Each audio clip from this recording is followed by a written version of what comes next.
오늘 느헤미야 7장과 8장 읽도록 하겠습니다. 이제 성벽이 완성됐다는 것은 예루살렘이란 도시가 회복된 거죠. 성문이 불타고 성벽 곳곳이 무너져 내렸다는 것은 그 공동체가 아직 완전하게 보호받지 못하고 있었다라는 것인데요. 3차로 돌아온 느헤미야와 사람들이 중심이 되어서 예루살렘 도시, 예루살렘 공동체, 하나님 백성의 공동체들이 회복되어 가지고 오늘 하나님 말씀 앞에 서는 장면을 우리가 만나게 됩니다. 성벽을 완성했습니다. 하나님 백성들이 돌아올 수 있는 성전을 중심으로 한 도시가 완성된 거죠. 그러면서 이제 예루살렘 성을 정비하기 시작합니다. 성벽이 건축됨에 이제 문짝을 달고 성문 여러 개가 있었는데 문들을 회복하고 문지기, 노래하는 사람들, 레위 사람들을 세웠습니다. 그리고 느헤미야의 아우 하나니와 영문의 관원 하나냐가 함께 예루살렘을 다스리게 하였는데 하나냐는 충성스러운 사람이요 하나님을 경외함이 무리 중에서 뛰어난 사람이었습니다. 성벽 허물어진 데를 완성하고 문짝을 달고 그것들을 섬길 수 있는 사람들까지 느헤미야가 세워 나갔습니다. 느헤미야가 그들에게 말했습니다. 해가 높이 뜨기 전에는 예루살렘 성문을 열지 말고 아직 파수할 때 곧 문을 닫고 빗장을 지르며 또 예루살렘 주민이 각각 자기가 지키는 곳에서 파수하되 자기 집 맞은편을 지키게 하라 하였노니 성벽을 완성하고요. 예루살렘 성을 잘 지키도록 담당자들을 세우고 또한 원칙까지 다 정해서 그들에게 명령했습니다. 그런 가운데 그 당시 예루살렘 성읍의 상황을 추측할 수 있는 말씀이 나옵니다. 그 성읍은 광대하고 그 주민은 적으며 가옥은 미처 건축하지 못하였음이니라. 이런 지킴이들을 왜 세웠는고 하니 아직 예루살렘으로요 많은 하나님 백성들이 이주하지 못한 상황입니다. 이거는 이제 느헤미야 나머지 장들을 좀 읽다 보면 그 상황이 예측되는데 성전이 완성되고 제단이 완성됐지만 이 예루살렘 이 성벽이 무너져 있으므로 하나님 백성들이 여기로 이주해서 많이 살고 있지 않았어요. 황폐해졌던 겁니다. 그래서 성벽 아직 완성했지만 사람들 사는 사람이 아직 적어요. 그래 나중에 뒷장들 가보시면 느헤미야가 이제 이 이스라엘 백성들 가운데에서 10분의 1을 막 11조처럼 드리듯이 여기 이사 오게 시킵니다. 그래서 이제 예루살렘 도시가 완성되고 회복되는 과정들이 이제 느헤미야 나머지 장에서도 나올 거예요. 아무튼 무너져 있던 성벽과 문짝이 불타 있었을 때 하나님 백성들의 공동체가 모여서 성전 중심으로 신앙하는 것이 제대로 이루어지지 못했구나라는 것을 여기서도 확인할 수 있습니다. 그런 가운데 느헤미야가 그동안 돌아왔던 사람들 명단을 정리해요. 이 명단 정리하는 것도 나중에 이 사람들 일부를 돌아오게 하려고 명단을 정리하는 것이기도 해요.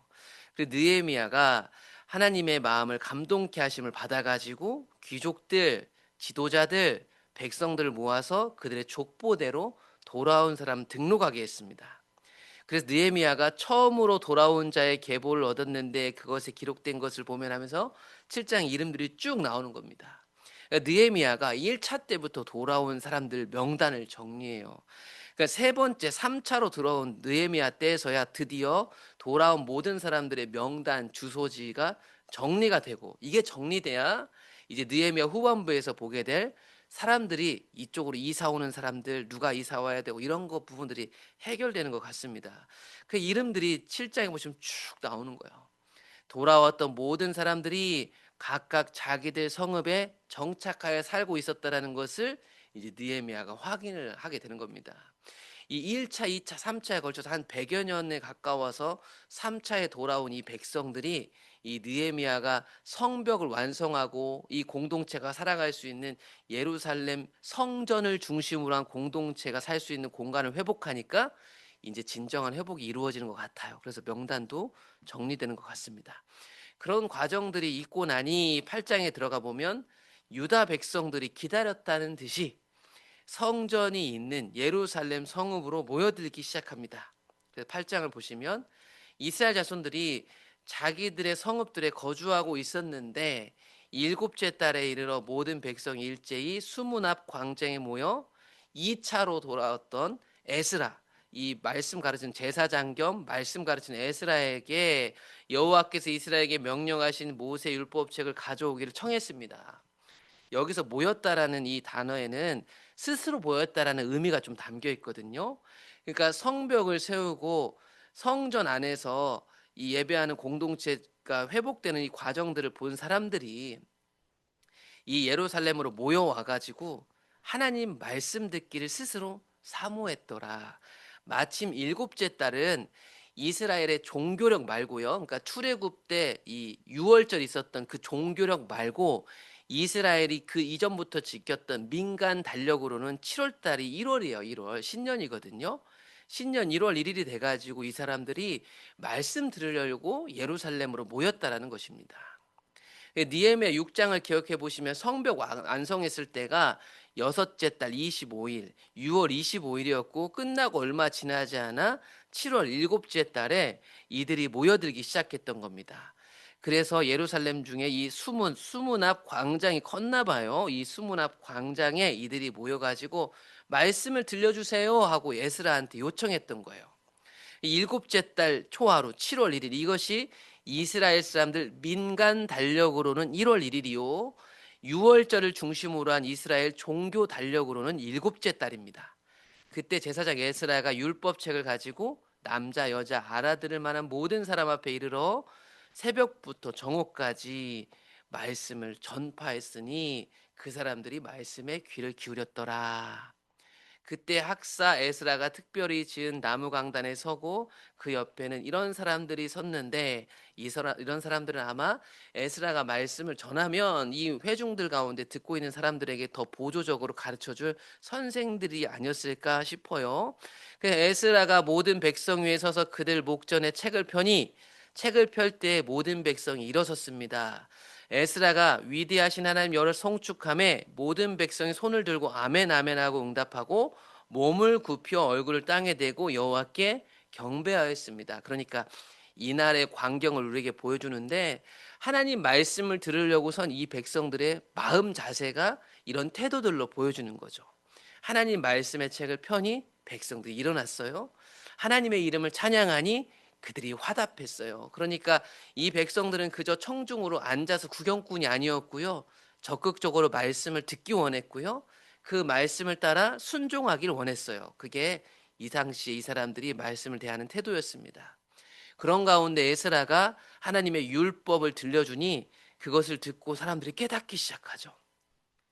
예수와 바니, 세레바, 야민 뭐 이런 사람들이 이제 아까 그 에스라 주변에 있었던 것 같아요. 이 사람들은 레위 사람들이었던 것 같은데 에스라가 말씀을 낭독하면 이 회중들 가운데 중간중간에 이걸 깨닫지 못하는 사람들을 레위 사람들이 자기 구역을 맡아가지고 말씀을 깨닫게 도와줬던 것 같습니다. 율법을 깨닫게 했는데 하나님의 율법책을 낭독하고 그 뜻을 해석하여 백성들에게 그 낭독하는 것을 깨닫게 해주었습니다. 그러니까 에스라뿐만 아니라 나머지 교사들 역할했던 레위 사람들이 도와가지고 말씀을 깨달으니까 백성들이 울기 시작했어요. 백성의 율법의 말씀을 듣고 다 울었습니다. 그 은혜가 되었던 거죠. 그리고 지난날 포로로 살았던 시간들에 대한 해석들이 말씀을 통해서 깨달아지고 1차, 2차, 3차까지로 돌아왔던 사람들, 성전을 지었을 때 에스라가 돌아와서 말씀을 가르쳐 줬을 때 3차로 느헤미야가 와서 전쟁과 같은 건축 현장을 지나고 성벽이 완성된 이 시점, 이들은 말씀을 통해서 자신들의 이야기가 일관해졌던 거 아닐까요? 그래서 울기 시작했어요.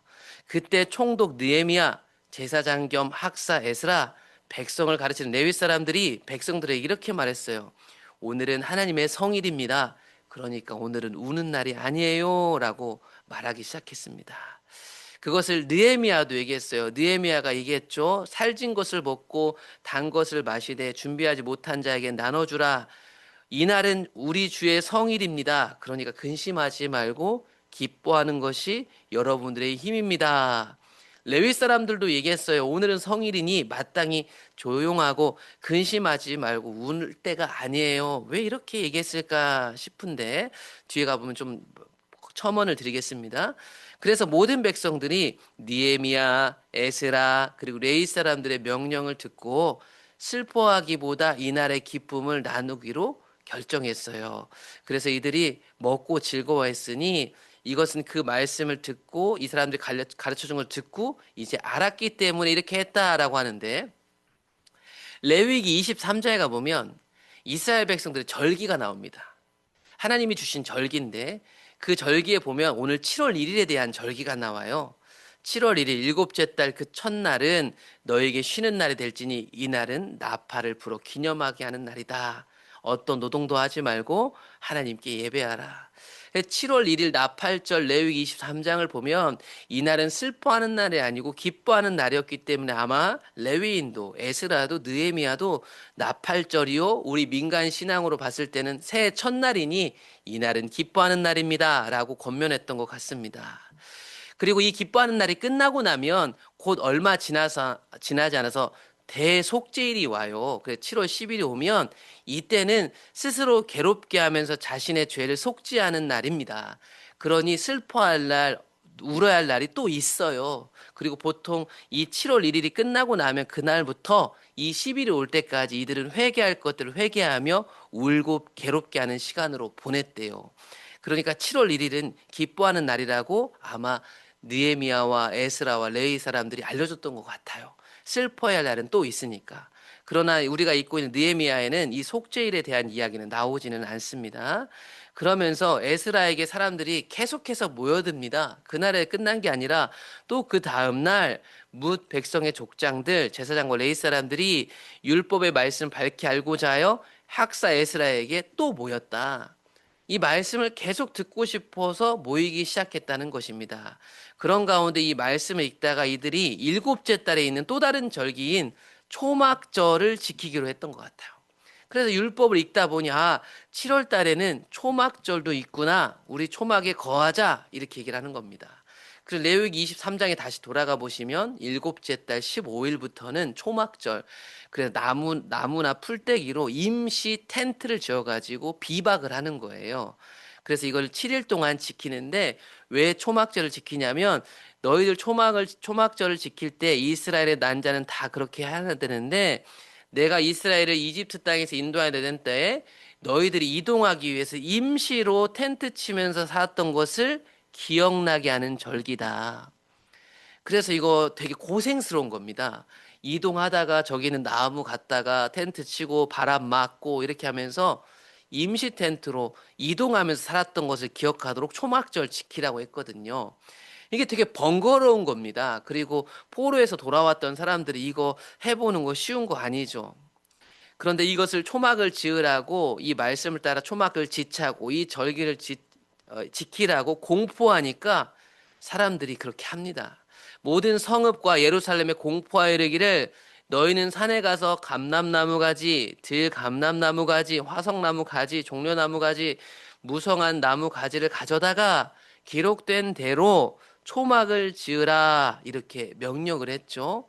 그랬더니 백성들이 나가서 그렇게 합니다.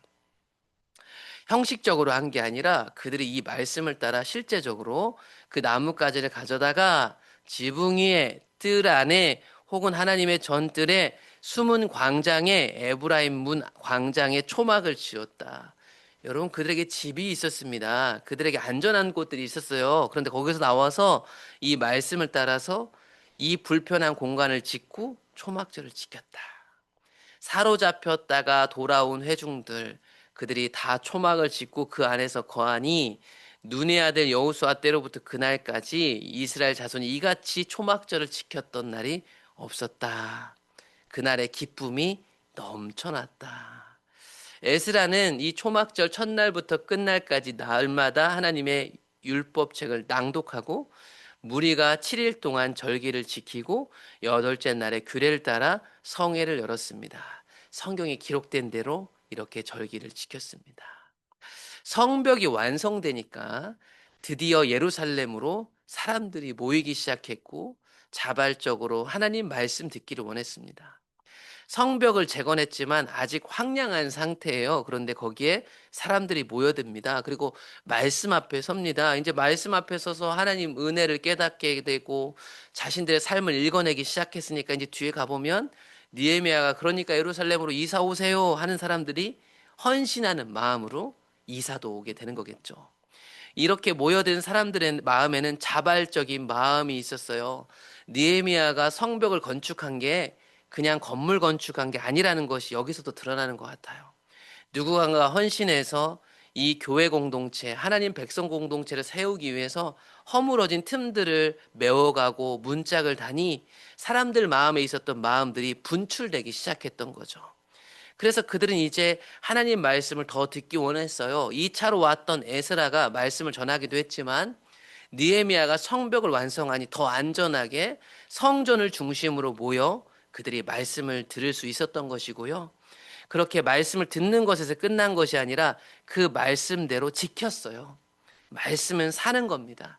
그런데 말씀을 산다는 건 저 나무를 베어다가 초막을 짓고 시간을 들여야 되고 내 생업 현장이 멈춰지는 거니까 얼마나 번거로워요. 그런데 그것이 그들에게 기쁨이 됐다는 거죠. 우리가 하나님 앞에 예배하기 위해서 하나님 뜻에 순종하기 위해서 내 시간을 드린다는 거, 내가 무언가의 선택을 내려놓고 순종한다는 거 사실 진짜 어렵잖아요. 그런데 그 어려운 것이 어렵지만 기쁨이래요. 이게 원래 신앙이었잖아요. 오늘날 얼마나 효율적이에요? 얼마나 다 핑계거리가 많아요. 다 그렇게 살잖아요. 그런데 하나님이 어떻게 말씀하시는지 한번 들어보시고 순종해 보신다면 다른 사람들이 이해할 수 없는 기쁨이 우리에게 회복되지 않을까. 또 한 주를 시작하는데 늘 내가 살았던 방식, 내가 늘 문제를 해석하는 방식, 내 일상에서 일을 하는 방식으로 말고요. 하나님이 무엇이라고 말씀하는지 한번 들어보시고 그 말씀에 순종하셔서 하늘로부터 오는 기쁨을 누리시는 한 주가 되셨으면 좋겠습니다.